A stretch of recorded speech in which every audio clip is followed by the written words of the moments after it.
It was during my 40th birthday dinner, a grand event at our family estate, that the envelope arrived. Gloria, my mother-in-law, had insisted on hosting it, despite never having acknowledged my birthday before in our 15 years of marriage. Her sudden interest in planning this celebration should have raised red flags. Go ahead, open it, dear. Gloria's voice was sweet, but laced with a hidden bite, as she handed me the envelope in front of our guests. A special gift from Thomas and me. My husband, Thomas, shifted in his seat, deliberately avoiding my gaze. That should have been the second warning sign. I unsealed the envelope, fully aware of the eyes on me. Inside, I found a legal document, a notice of eviction demanding that I vacate the mansion in 30 days. Surprise! Gloria's triumphant voice sliced through the silence. Thomas has finally decided to upgrade to a younger model, someone who deserves to share in the Harrison fortune. I didn't flinch as I read the words. My voice remained calm, as I politely asked our guests to excuse us for a private family conversation. The only outward sign that my world had just been shattered was a slight narrowing of my eyes, something Thomas would have noticed if he were paying attention. But he wasn't. He hadn't really looked at me in months, not since his mother introduced him to Madeline, the 25-year-old daughter of her personal trainer. You can't fight this, Olivia, Gloria continued after the guests had left. The prenup is airtight. Everything belongs to the Harrison family. You'll leave with nothing, just like you came in. I glanced around the grand dining room, the antique furniture I had painstakingly restored, the art collection I had carefully built, all the assets Gloria thought belonged solely to her precious son. I am Olivia Bell Harrison, and at 40, I was about to teach my mother-in-law an expensive lesson she'd never forget. The prenup, I smiled softly. You mean the one that says any business assets acquired during the marriage go to the spouse who built them? Gloria waved her hand dismissively. We both know Thomas built Harrison Enterprises from scratch. You were just his arm candy. I pulled out my phone and opened a folder I'd been carefully keeping for the past 15 years. Actually, let me show you something.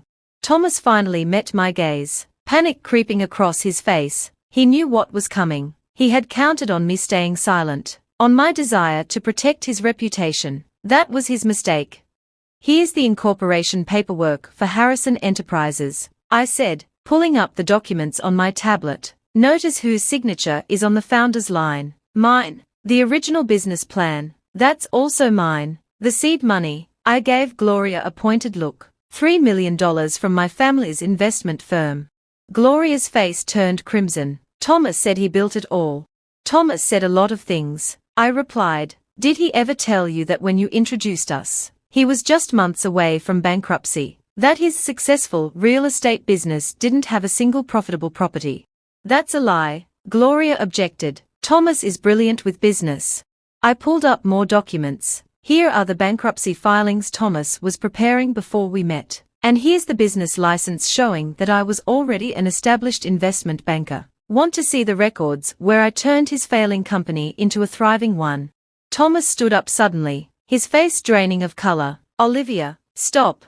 Stop what? Telling the truth. I turned to Gloria. Your son is very good at pretending to be successful. The right clothes, the right car, the right connections, but for the past 15 years, I've been the one working those 18-hour days, making deals, building relationships. While Thomas played golf, I built his failing business into the billion-dollar enterprise it is now. Gloria's hands trembled as she reached for the documents. But all the properties are in the Harrison name. Under Harrison Enterprises, I corrected, which, as the incorporation documents clearly state, is owned by me. Thomas is an employee, an incredibly well-paid one, but still just an employee. You're lying, Gloria shrieked. Thomas, tell her she's lying. But Thomas, pale and defeated, didn't respond. He knew I was telling the truth. I continued pulling up documents on my tablet. Here are the minutes from 15 years of board meetings, where I made every major decision. Bank statements showing I personally guaranteed every loan. Client contracts naming me as CEO and primary shareholder. But the mansion, Gloria stammered, is owned by Harrison Enterprises. I finished, just like the properties in Aspen and Martha's Vineyard. The cars, the artwork, everything you thought belonged to your son.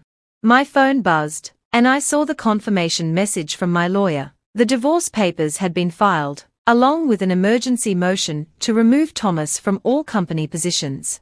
So, I smiled at Gloria about that eviction notice. Gloria's face contorted in fury as she crumpled the eviction notice she had gleefully handed me earlier. This is outrageous. I'm calling our family lawyer. Warren Mitchell, I smirked. He's currently on the phone with my legal team, going over the documents I sent this morning, including some rather interesting emails between Thomas and Madeline.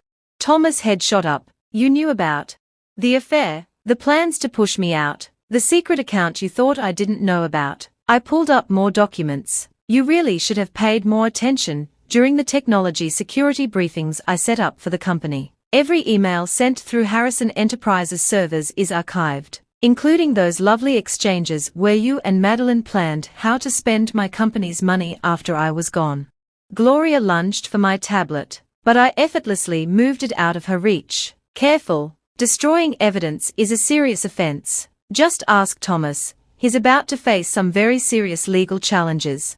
Legal challenges, Gloria scoffed. What are you talking about? Well, for starters, there's the issue of Thomas using company funds to finance his affair, the unauthorized wire transfers, the fraudulent statements to shareholders. I said, turning to Thomas, remember that investment opportunity you pitched to the board last month, the one that made us $30 million. Would you like to explain how you took credit for my work, or should I just play the recording? Thomas slouched deeper into his chair, his face ashen. For 15 years, he'd basked in the glory of my hard work, portraying himself as a business genius while I quietly kept everything running. Now, all those carefully constructed lies were crumbling around him. My phone buzzed again. This time, it was a message from our head of security. As I had instructed, they'd already changed the access codes to all company properties and revoked Thomas's credentials. You can't do this to my son. Gloria's voice rose in panic. We are Harrisons. Do you even realize who we are in this city? I know exactly who you are, I answered, my tone steady. A family living off the reputation built by others. Did you ever wonder why Thomas's ventures failed before he met me? Why nothing succeeded until I stepped in? I pulled up another file. Here's a report from 2008, the year before I met Thomas. His company had hemorrhaged $8 million on failed developments. Want to explain where all that money went, Thomas? But Thomas wasn't listening. He was too absorbed in watching his company email access disappear, his credit cards being cancelled, his entire life falling apart. I've spent 15 years shielding you, I told him in a low voice, hiding your mistakes, covering up your failures, making you seem successful, all while you and your mother treated me like a trophy wife who just got lucky. Gloria regained some composure. The rest of the Harrisons won't stand for this. We'll fight you. You mean Aunt Eleanor, Uncle Richard, Cousin Benjamin? I smiled, savoring the moment. They are all major investors in Harrison Enterprises. Thanks to my management, their investments have grown by 300% over the past decade. Care to guess whose side they'll take when they find out how close Thomas came to ruining their portfolios funding his affair? Almost on cue, my phone buzzed with messages from various Harrison family members. Word spread fast in high society, and I'd made sure the right documents landed in the right hands at precisely the right time. You've already lost the family's support, I told Gloria, keeping my voice calm. Check your phone.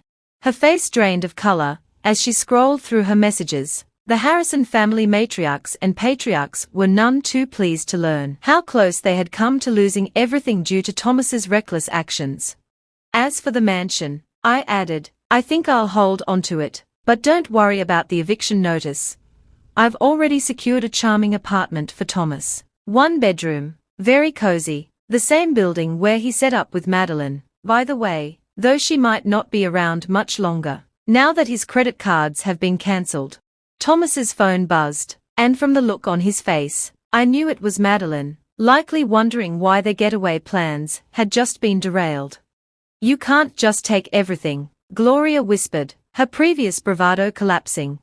Actually, I can, and I have the paperwork to prove it, I said, rising from my seat and straightening my dress. "Oh, and Gloria, remember last month, when you convinced the hospital board to reject my donation for the children's wing because, as you so elegantly put it, new money has no place in old institutions?" Her face went even paler. The hospital board position had been her prized possession, the symbol of her social standing. "I just spoke to the board president," I said smoothly. "Turns out, they are very interested in my $100 million donation, especially after learning about your embezzlement from the hospital foundation." "I would never," Gloria began to protest, but I cut her off. "The forensic accounting report says otherwise." I glanced down at my tablet. "The board meeting to remove you is tomorrow. Don't bother showing up. I'm now the majority donor and proxy holder for most major Harrison family investments. Your social status was built on their money, and now I control it." My phone buzzed one final time. The confirmation that Thomas's belongings were being moved to his new apartment. It had all been meticulously arranged, just like every other aspect of his life I'd quietly orchestrated over the past 15 years. "Happy birthday to me," I said with a smile as I headed toward the door. "Oh, and Thomas, the board meeting is at 9 a.m. tomorrow. Do try to be on time for once, though I suppose punctuality doesn't matter when you're being voted out as the figurehead CEO. You'll regret this," Gloria called after me, but her voice trembled. "No one humiliates the Harrisons." I turned to face her one last time. "Actually, you did that just fine on your own. I just provided the evidence." 1 month later, I sat in my new office, formerly Thomas's office, reviewing acquisition proposals. The divorce had been swift, thanks to the overwhelming proof of Thomas's misconduct. The Harrison family, more concerned with their investments than family loyalty, had all sided with me. Gloria had quietly been asked to resign from every board and charity she once dominated. Last I heard, she'd moved to Florida, spending her days writing angry emails that my assistant dutifully filed away. Thomas and Madeline's relationship had lasted precisely 3 weeks before she moved on to someone who could actually maintain her lavish lifestyle. As for Thomas, he'd applied for a slew of positions around the city, only to discover that no reputable firm was willing to take on a man with his record of documented misconduct. My phone buzzed again, this time with a message from Aunt Eleanor. "Darling, we simply must discuss your vision for the new Harrison Foundation. Some of us are thinking, perhaps it's time to rename it. After all, you're the one who built it." I smiled as I looked out over the city skyline. The view was much better from the CEO's office, my office. Maybe it was time for a little rebranding. The Bell Enterprises sign would look perfect on the building. After all, I had built the empire. It only made sense to put my name on it.